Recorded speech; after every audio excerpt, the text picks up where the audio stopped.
visualiza. E aí, galera, beleza? Tranquilo? Bom, como sempre é um prazer enorme poder bater um papinho com vocês.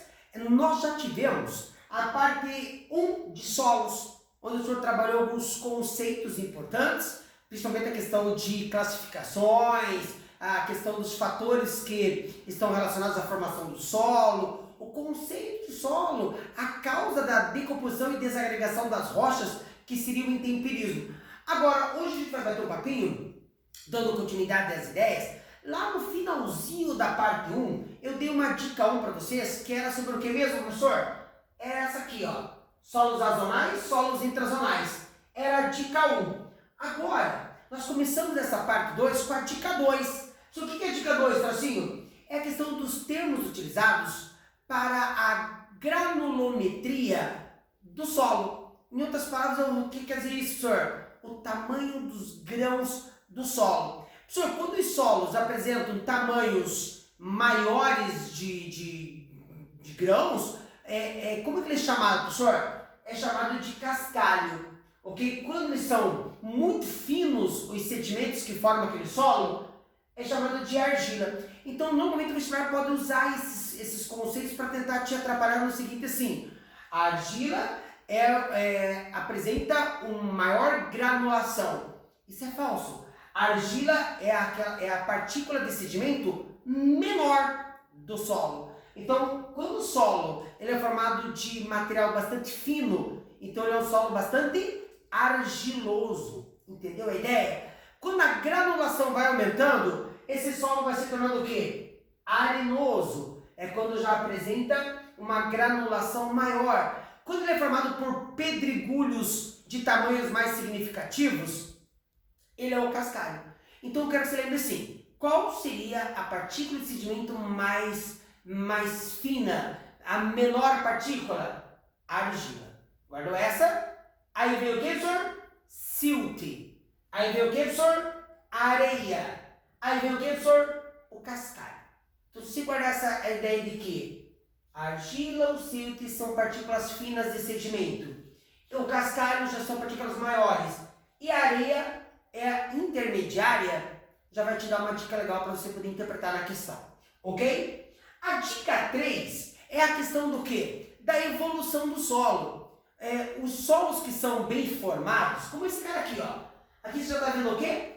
Todos os horizontes do solo aparecendo. Então, quando nós temos todos os horizontes do solo aparecendo, a gente chama de solo maduro, bem desenvolvido. Então, quando você pega aquela questão do short aqui assim, solos maduros, ele quer dizer o quê, professor? Que é um solo que apresenta todos os seus horizontes já formados. Então, é um solo bem desenvolvido. Professor, mas e aquele que não apresenta todos, professor? A gente chama de solo intermediário, um solo jovem. Quer dizer, então aqui são solos que não apresentam todos, estão ainda em processo de formação, então não vai apresentar todos os seus horizontes ainda. Quer dizer, então solos intermediários. Os solos intermediários pouco desenvolvidos a gente chama de cambissolo. Então, o que é cambissolo? São solos que têm uma evolução na sua formação, no seu desenvolvimento intermediário. Ele ainda não apresenta todos os seus horizontes. Quando ele começa a apresentar o horizonte A, que é o solo, que é a área de decomposição da rocha, a gente chama de solo jovem, ou neossolo. Neossolo, solo jovem, é quando ele começa a apresentar já a formação da crosta de solo naquela região. Professor, e quando ele não apresenta o horizonte A, que é o solo, professor? Então a gente chama de solo primitivo. Então solo primitivo é aquele que ainda não apresenta os horizontes do solo. Não tem a presença de uma crosta de rocha decomposta, que seria o solo. Quando começa a aparecer solo jovem, neossolo, quando começa a ficar numa formação mais intermediária, apresentando solo e subsolo, nós temos o que, professor? O cambissolo. E quando ele tem todos os seus horizontes apresentando, um solo maduro.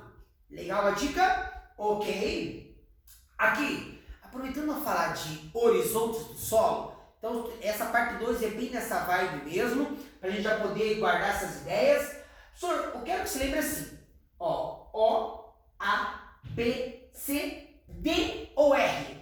Então, os horizontes, se o senhor falar assim, o horizonte O é formado de rocha fragmentada. Falso. O O é o horizonte orgânico. Por que orgânico? É apenas a camada de matéria orgânica depositada sobre o solo. Então, o O é humus, matéria orgânica depositada. O A, o que é o A, senhor? O A, ele é formado de minerais, então partículas de rocha decomposta, e ele é formado de matéria orgânica. Então, por ele ser superficial, ele sofre muito a influência do horizonte O, da presença da matéria orgânica. Então, eu quero que você lembre o seguinte: o A, ele é o solo. O A, ele é formado de minerais e matéria orgânica. O A, ele apresenta uma coloração mais escura, até adicional pela presença da matéria orgânica.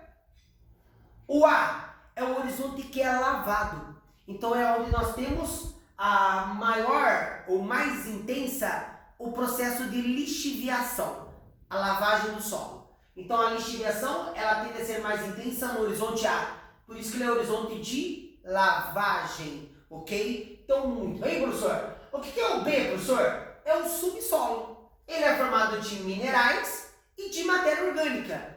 Mas ele tem muito mais a cara da rocha que deu origem a ele do que propriamente da superfície, ok? Então ele é muito mais mineral do que orgânico. Diferente do A, que é muito mais orgânico do que mineral. Então o subsolo ele tem uma coloração mais clara do que o horizonte A, porque ele vai gradativamente perdendo com a profundidade a presença, a influência do humus, da matéria orgânica, ok? Ele tem um apelido B, ele é chamado de horizonte de acúmulo. Sabe por que é chamado de horizonte de acúmulo?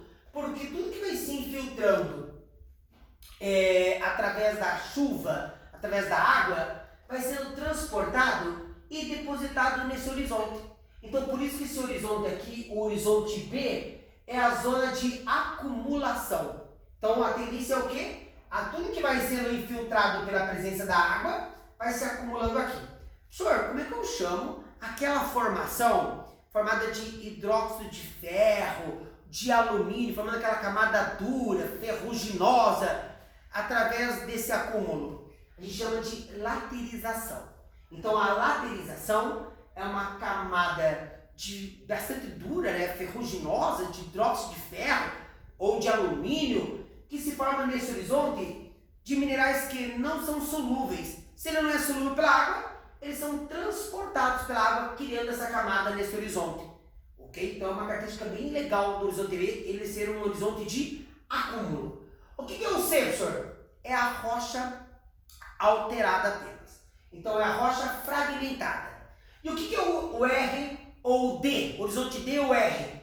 É a rocha matriz. É a rocha inalterada. Então falou horizonte R, formado de matéria orgânica. Não, é apenas a rocha inalterada. Ficou claro? Legal? Ok. Agora eu queria bater um papinho ainda com vocês. Há duas situações: degradação do solo e preservação do solo. Vai ficar bem completinho.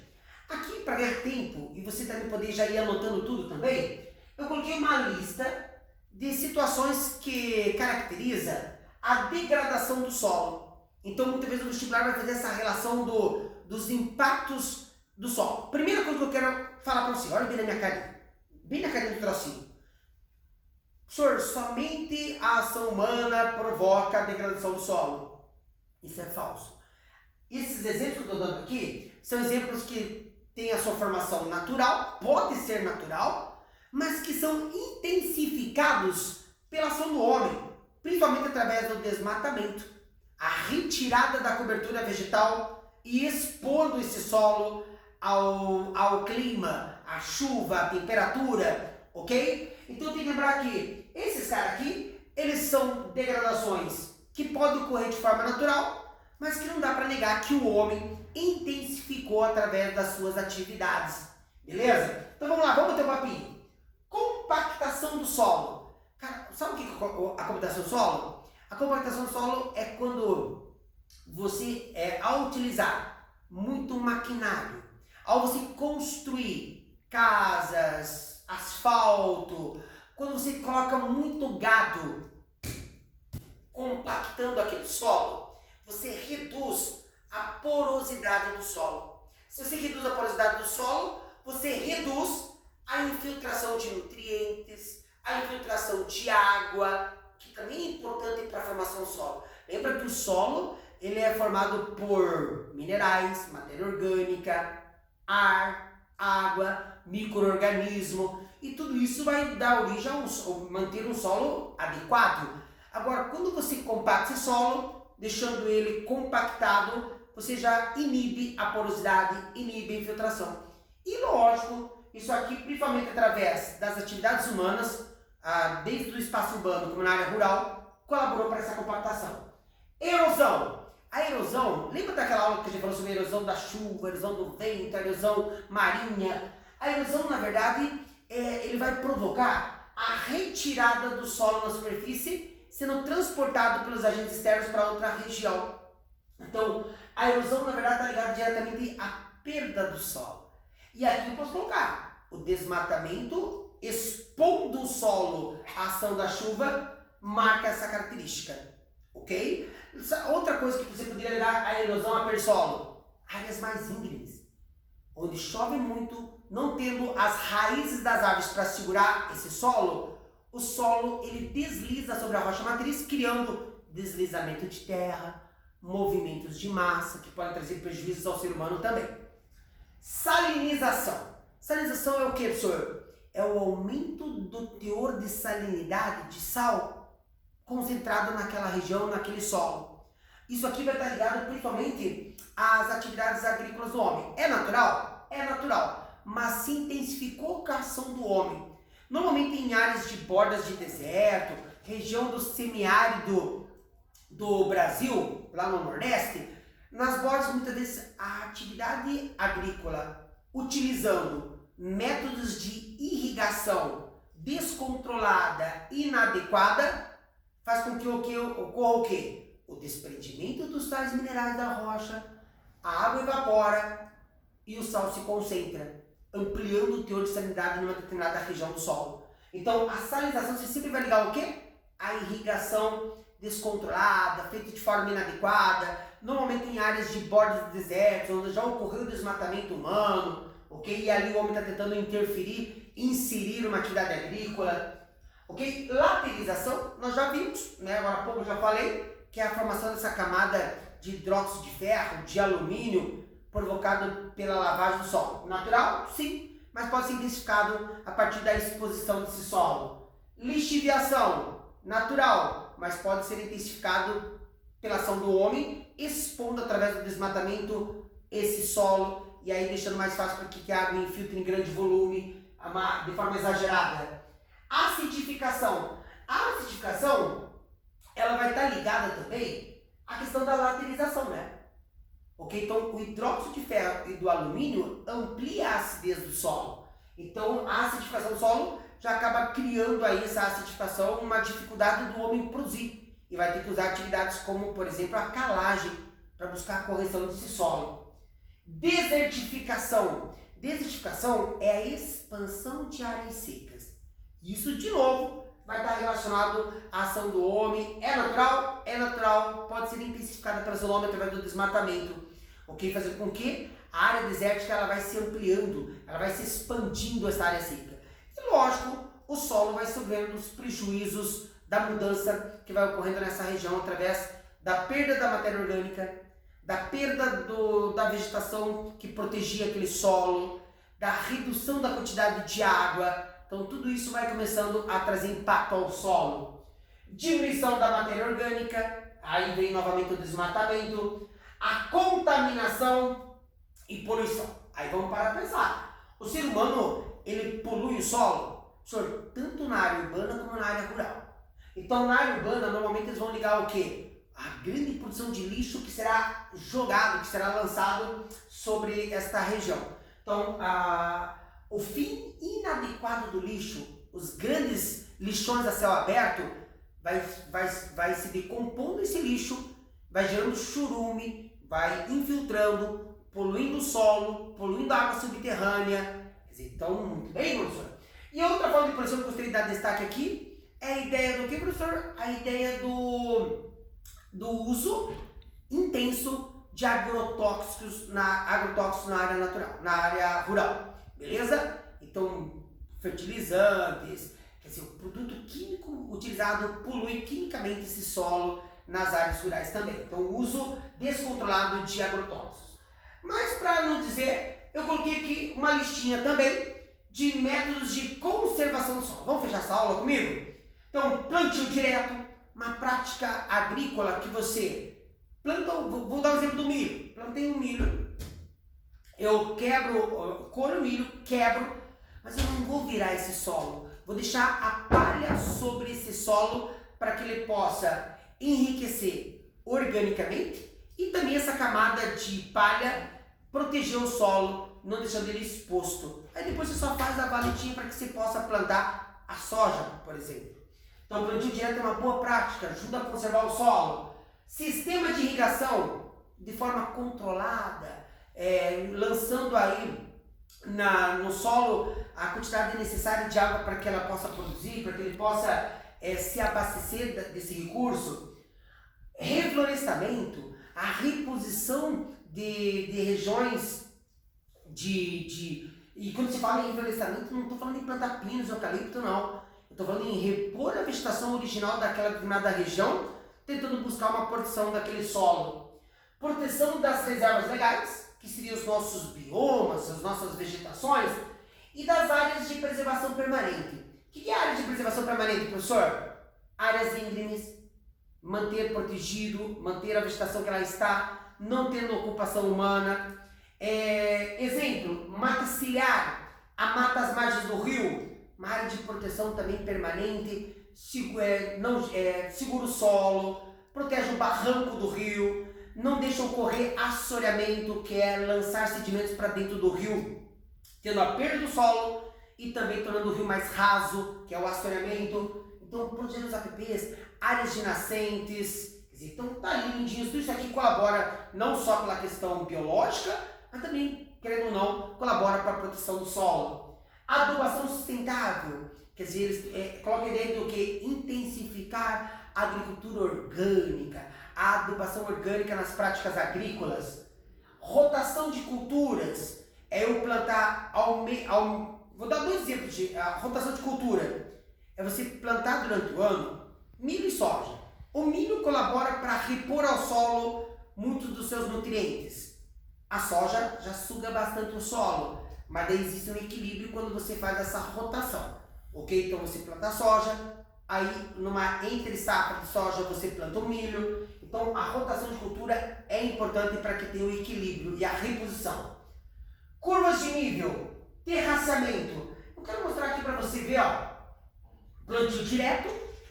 Tá vendo aqui plantio direto? O milho sendo plantado, né, aqui no meio da palha, da vegetação anterior, não tendo a virada do solo, o arado do solo. Aqui você está vendo terraceamento. Esses degraus para que você possa segurar umidade, água e também não ter a perda de solo para a área mais baixa, criando esses escalonamentos. Olha a curva de nível. A curva de nível que você está vendo são essas elevações que eu faço no terreno para que, principalmente em áreas íngremes, para que a chuva não leve esse solo para a área mais baixa. Então, além de se tornar uma barreira para a chuva, ele consegue prender a água e segurar o solo. Então, importante prática chamada de curva de nível e terraceamento. E fim adequado do lixo. Fim adequado do lixo, quer dizer, então, aterros sanitários feitos de forma correta, né? Até mesmo a questão da incineração, que tem seus pontos negativos e positivos, colabora para o solo, mas prejudica a atmosfera através da queima desse material. Mas o fim adequado do lixo também é uma forma de conservação do solo. Beleza, meus amores? Grande abraço e bons estudos. Até mais!